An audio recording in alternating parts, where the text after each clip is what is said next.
YouTube এবং টিকটকের মধ্যে ভাইরাল একজন আছে যার নাম হলো ওমর। তার কথাগুলো যুবকেরা ফলো করে এবং শেয়ারও দেয়, কপি লিঙ্ক করে করে ফর ইউর মধ্যে নিয়ে যায়, ভাইরাল করে দেয়। আমি গতকালকে তার একটা ভিডিও দেখলাম, তার মায়ের নামে সে কেমন এটা আমি জানি না, তবে এই ভিডিও দেখার পরে আমি দেখলাম যে মা পাগল ছেলেটা চোখের পানি ফেলায়া মায়ের জন্য কান্দে।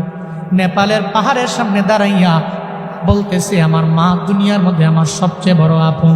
আমার মায়ের বিরুদ্ধে কথা বললে আমি কোনো আইনও মানি না, কাউরে আমি চিনি না, কারণ মায়ের মতো আপন আমার দুনিয়ার মধ্যে কেউ হতে পারে না। সে বলতে লাগলো, ছোটবেলায় আমার বাবাই দুনিয়া থেকে বিদায় নিয়ে চলে গেল, যখন আমার বাবা নাই, আমার মা ছাড়াই পৃথিবীতে আমার আপন যখন কেউ নাই।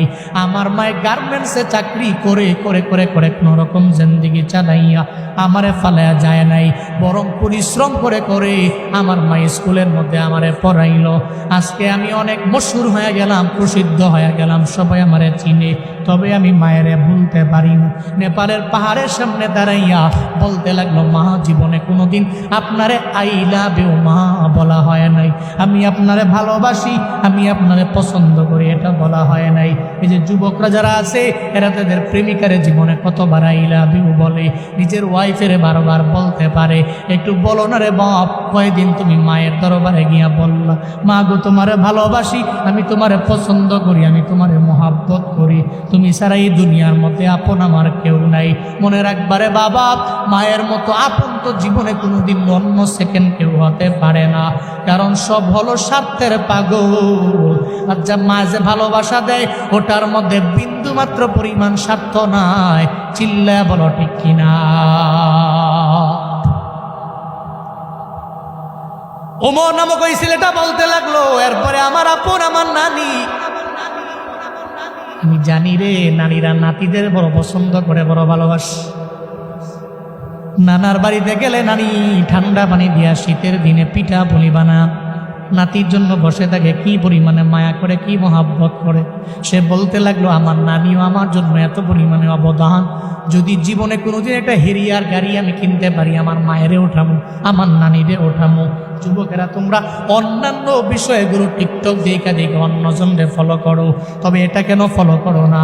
জীবনে কোনোদিন আইফোনের জন্য, বাইকের জন্য, টাকার জন্য তুমি তোমার মায়ের মনের মধ্যে আঘাত দিতে পারো না রে বাপ, তোমার বাবার মনের মধ্যে আঘাত দিতে পারো না, কারণ এরা যদি বদদুয়া দিয়া দেয়, এদের মনের মধ্যে যদি কষ্ট ঢুইকা যায়, বুলেট মিস হয়ে যেতে পারে। জীবনে কোনোদিন এই বদদুয়া এবং দোয়া মিস হতে পারে না। যেই মা বাবা দোয়া করলে আল্লাহ কবুল করে নেয়, জীবনে কোনোদিন ওই মা বাবার সাথে অন্যায় করা যাবে না, মা বাবার মনের মধ্যে আঘাত দেওয়া যাবে না রে বাপ। এদের থেকে তুমি দোয়া নিয়ে আগায়া যাও। মনে রাখবা, আব্বা আম্মা দুনিয়া থেকে যার বিদায় নিল, বড় এতিম হয়ে গেছে, ওর সাথেও জীবনে কোনোদিন কোনো অন্যায় আচরণ করা যাবে না, কারণ ওর মনটা তো এমনিতেই ভেঙ্গে চুরে চুরমার হয়ে গেছে। নবীজি মসজিদে নববী থেকে বের হয়ে একদিন বিকেলবেলা খেলার মাঠের কিনারা দিয়ে আমার মায়া নবী যখন যায়, খেলার মাঠের কিনারার মধ্যে দাঁড়াইয়া একজনে চোখের পানি ফালায়া ফালায়া কান্না করে। ছোট্ট একটা বালক, বয়স অনেক বেশি না, ছোট মানুষ। মায়ার নবী ডেকে বলে, ও ছেলে রে, কেন তুমি কান্দো, কেন কান্দো, কেন খেলার মাঠের মধ্যে যাও না, কেন খেলো না, আমারে বলো না। সঙ্গে সঙ্গে ছেলেটা আমার মায়ার নবীরে জানায়া দেয়, নবী খেলার মাঠের মধ্যে আমি যাই না, কেন জানে? খেলার মাঠে গেলে আমার মায়ের কথা মনে পড়ে, আব্বার কথা মনে পড়ে, সব মনে পড়ে গেলে খেলতে পারি না, খেলার মাঠে যেতে পারি না। খেলার মাঠের কিনারায় দাঁড়ায় দাঁড়ায় কান্দি, কেন জানেন? কারণ আমার এই দুনিয়াতে মাও নাই, আমার বাবাও নাই, আমার ঘরও নাই, আমার বাড়িও নাই। মনে রাখবেন রে বাবা, একটা সন্তানের যখন বাবা হারায়া যায়, ওরা যদি কেউ জিজ্ঞাসা তোমার বাবা আসেনি, বলতে পারে, স্বাচ্ছন্দ্যে বলতে পারে আমার বাবা নাই, ইজি ফিল হয়। যদি একটা ছোট্ট বাচ্চার মা নাই, যদি মা হারায় ফেলে, ওরা যদি জিগাও তোমার মা আসেনি, দেখবেন তার বুকটা ফেটে চুরমার হয়ে যায়। এতটুকু বলতে পারে না যে আমার মা দুনিয়ায় নাই।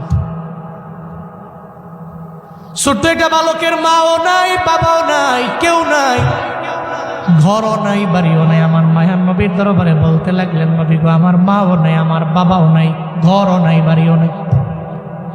নবী কয়, সন্তান রে, আমি এতিমের কদর পরিপূর্ণ দিতে পারি, আমার সঙ্গে আয় না। এতিমটাকে নিয়ে আম্মা জান আয়েশার ঘরের মধ্যে নবী নিয়ে গেল।